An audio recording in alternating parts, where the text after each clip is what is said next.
Assalamualaikum warahmatullahi wabarakatuh. Kami dari kelompok 1 yang terdiri dari anggota kelompok Laita Fauki Baroroh, Fitriani, dan Istiarti Astuti. Kami di sini akan mempresentasikan jurnal yang berjudul Subcloning Gen Antigen Tuberkulosis 85B dengan menggunakan signal peptid AQ1 endoksilanase. Seperti yang kita tahu bahwa TBC itu merupakan suatu penyakit menular yang disebabkan oleh Mycobacterium tuberculosis. Nah, penyakit ini itu dapat menyerang perempuan maupun laki-laki, baik dewasa maupun juga anak-anak. Nah, di Indonesia sendiri mencatat bahwa penyakit TBC itu menempati urutan ketiga terbanyak di dunia setelah India dan juga Cina. Untuk penyebaran penyakit TBC ini itu dapat dicegah dengan penambahan vaksin Basil Calmette-Guerin atau dikenal dengan BCG. Vaksin ini sudah banyak dikembangkan sejak tahun 1921. Namun, keefektifan vaksin tersebut menurun sejak diketahui meninggalnya 73 dari 250 bayi yang menginfeksi pada tahun 1930 karena Mycobacterium tuberculosis itu resisten terhadap vaksin BCG. Sejak saat itu, maka dikembangkan vaksin kombinasi yang mampu untuk meningkatkan kinerja vaksin BCG. Namun, vaksin tersebut itu kurang baik dalam mencegah infeksi tuberkulosis dan gagal untuk mensinergikan respon imun.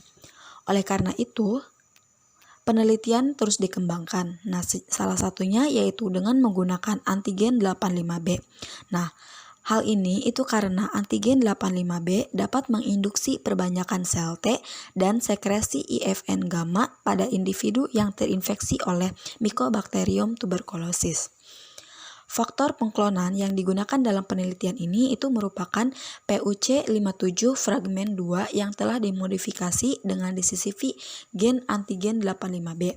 Nah, sehingga diharapkan dapat menghasilkan suatu plasmid rekombinan yang dapat mengekspresikan enzim lebih banyak dan lebih efektif. Seperti yang kita ketahui bahwa penyakit TBC itu merupakan suatu penyakit menular yang disebabkan oleh Mycobacterium tuberculosis. Nah, untuk penyebaran TBC tersebut dapat ditularkan pada saat penderita TBC itu batuk ataupun juga bersin.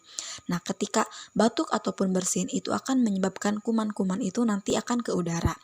Sekali batuk atau bersin itu akan menghasilkan sekitar 8.000 percikan dahak sehingga bakteri tersebut akan teraktivasi di alveoli paru-paru. Cloning merupakan suatu proses perbanyakan fragmen gen target dengan menginduksi DNA rekombinan ke dalam suatu sel inang. Nah, proses cloning ini itu dapat menghasilkan protein yang sangat penting untuk terapi maupun obat yang berkualitas baik guna dikonsumsi. Nah, untuk aplikasi dari cloning ini dapat digunakan dalam DNA sequencing, studi mutagenesis, DNA fingerprint, dan juga untuk pembuatan produk farmasi. Selanjutnya adalah vaksin BCG. Vaksin ini itu merupakan jenis vaksin hidup yang dilemahkan dari strain Mycobacterium bovis yang dibiak berulang selama 1-3 tahun. Nah, sehingga nanti akan didapatkan basil yang tidak viruen, tetapi masih memiliki imunogenitas. Imunisasi dari BCG sendiri itu memiliki efektivitas kerja dengan rentang antara 0-80% dari tuberkulosis. Vaksin BCG itu akan menunjukkan bahwa akan menginduksi modulasi epigenetik yang merupakan pengubahan aktivitas enzim tanpa mengubah urutan DNA pada monosit sehingga nanti akan menaikkan proinflamasi yang akan berespon pada bakteri dan juga pada fungi. Antigen 85B atau yang biasa disebut dengan AG85B merupakan protein yang paling banyak dihasilkan oleh Mycobacterium tuberculosis dibandingkan dengan antigen lainnya. Antigen tersebut dapat menginduksi perbanyakan sel T dan sekresi interferon gamma pada individu terinfeksi Mycobacterium tuberculosis. Hal tersebut telah dibuktikan bahwa antigen 85B terbukti dapat meningkatkan imunitas hewan uji melawan pajanan dari Mycobacterium tuberculosis. Oleh karena itu, AG85B atau antigen 85B diharapkan dapat menjadi kandidat vaksin tuberkulosis kombinasi yang baru. Metodologi penelitian, isolasi PUC57 fragmen 2 dan gen antigen 85B. Diawali dengan PUC57 fragmen 3 diisolasi menggunakan dan mengikuti protokol dari Genejet Plasmid Mini Prep Kit. Yang dihasilkan adalah PUC57 fragmen 2 dan gen antigen 85B. Selanjutnya yang kedua adalah amplifikasi gen antigen 85B. Gen antigen 85B diamplifikasi dengan primer forward dan primer reverse. Diamplifikasi sebanyak 25 siklus, diawali suhu 98 derajat Celcius selama 30 detik. Ini merupakan proses denaturasi awal. Kemudian dilakukan siklus PCR dengan suhu 98 derajat Celcius selama 10 detik. Ini masih dalam tahap denaturasi. Selanjutnya dilanjutkan dengan suhu 65 derajat Celcius selama 15 detik. Ini merupakan tahap annealing.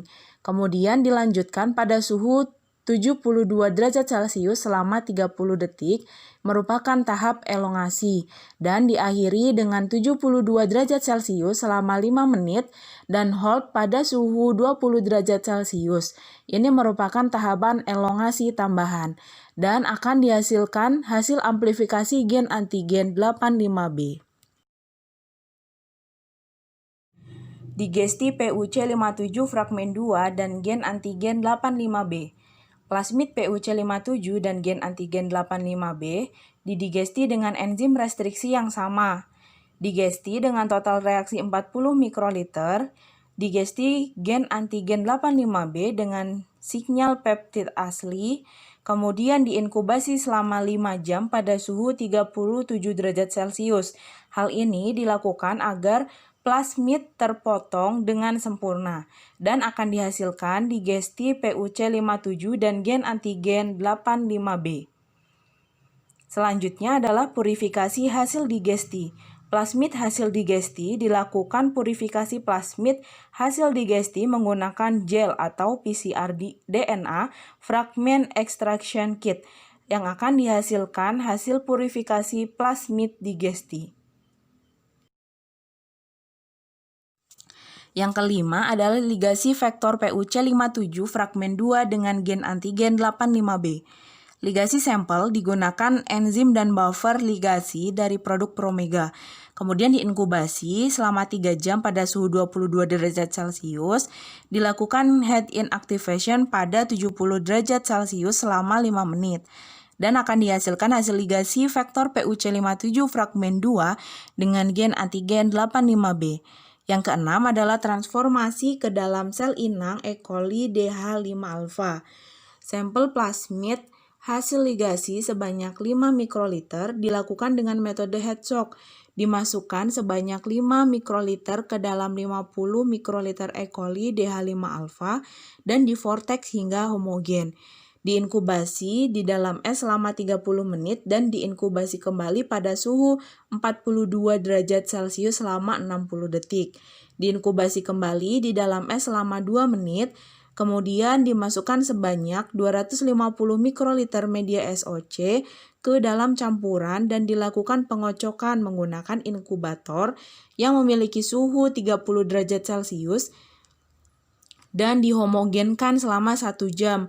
Selanjutnya disebar merata pada cawan LB dan ampicillin agar.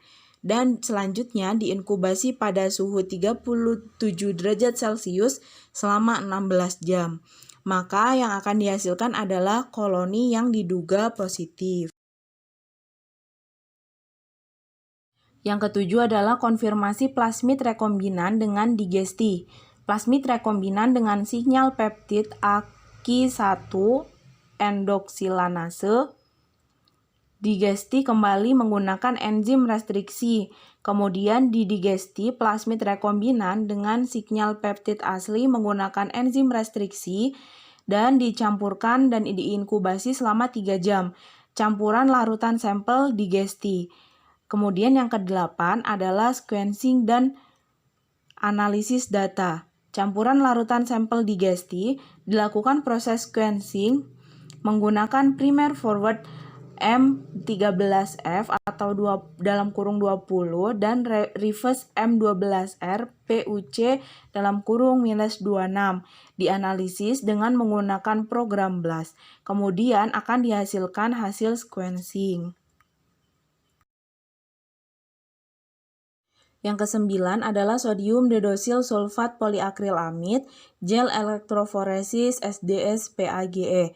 Larutan resolving gel dibuat larutan gel terlebih dahulu, kemudian dituangkan di antara dua plat sebanyak 2/3 tinggi dari plat. Kemudian diratakan dengan DDH2O dan dibuang jika permukaan resolving gel sudah rata. Kemudian dibuat larutan stacking gel dan dituang ke atas resolving gel yang sudah mengeras dan cetakan COM. Diangkat perlahan ketika gel sudah mengeras.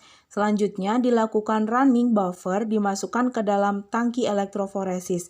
Maka yang akan dihasilkan adalah hasil SDS PAGE.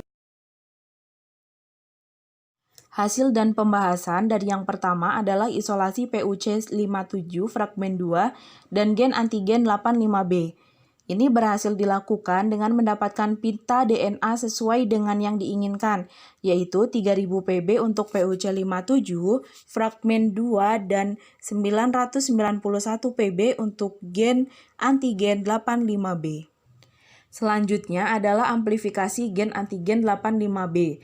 Hasil amplifikasi gen antigen 85B dengan sinyal peptid AKI1 endoksilanase memiliki ukuran kurang lebih 1000 Pb. Hasil tersebut disebabkan oleh ukuran DNA yang dijadikan sebagai cetakan itu berukuran kurang lebih sama, yaitu 991 Pb. Selanjutnya yaitu hasil digesti PUC57 fragmen 2 menunjukkan 2 pita DNA yang telah dipisahkan melalui proses elektroforesis gel agarosa 1%. Nah, dari hasil digesti ini menunjukkan ukuran pita yang kurang lebih sama dengan hasil amplifikasi. Hal tersebut disebabkan karena proses amplifikasi terjadi penambahan ujung plasmid sehingga memiliki ujung yang sama dengan plasmid vektornya. Yang keempat yaitu purifikasi gel PUC57 fragmen 2. Nah, plasmid yang telah didigesti ini kemudian dilakukan purifikasi gel untuk memisahkan pita DNA yang berukuran 2500 Pb dengan 500 Pb. Pita DNA yang diinginkan sebagai vektor di sini untuk pengklonan adalah pita DNA yang berukuran 2500 Pb. Nah, plasmid hasil purifikasi yang terlihat pada gambar menunjukkan plasmid murni yang telah terpisah dari pengotor lainnya. Kemudian yang kelima yaitu hasil ligasi vektor PUC57 fragmen 2 dengan gen AG85B, di mana pita DNA yang terlihat pada plasmid rekombinan berukuran sekitar 3500 Pb. Ukuran tersebut merupakan ukuran gabungan antara gen donor AG85B sebesar 1000 Pb dan vektor PUC57 fragmen 2 yaitu 2500 Pb dan sesuai dengan hasil simulasi yang digunakan menggunakan perangkat lunak PDRAW sehingga proses ligasi tersebut dinyatakan telah berhasil dilakukan. Selanjutnya yaitu hasil konfirmasi plasmid rekombinan dengan digesti, di mana hasil yang terlihat pada gambar memiliki ukuran pita DNA 2500 Pb dan sekitar 1000 Pb. Ukuran pita DNA tersebut merupakan ukuran yang sama dengan vektor PUC57 fragmen 2 dengan gen AG85B. Sedangkan untuk pita DNA yang terlihat berukuran di atasnya merupakan sisa plasmid rekombinan yang belum terdigesti secara sempurna. Kemudian untuk sequencing dan analisis data, hasil sequencing dianalisis menggunakan program BLAST. Hasil BLAST plasmid rekombinan menunjukkan maksimum Aiden sebesar 99% dengan protein mycolil transferase AG85B Mycobacterium tuberculosis H37RV. Dengan kata lain, keduanya memiliki kesamaan atau identik.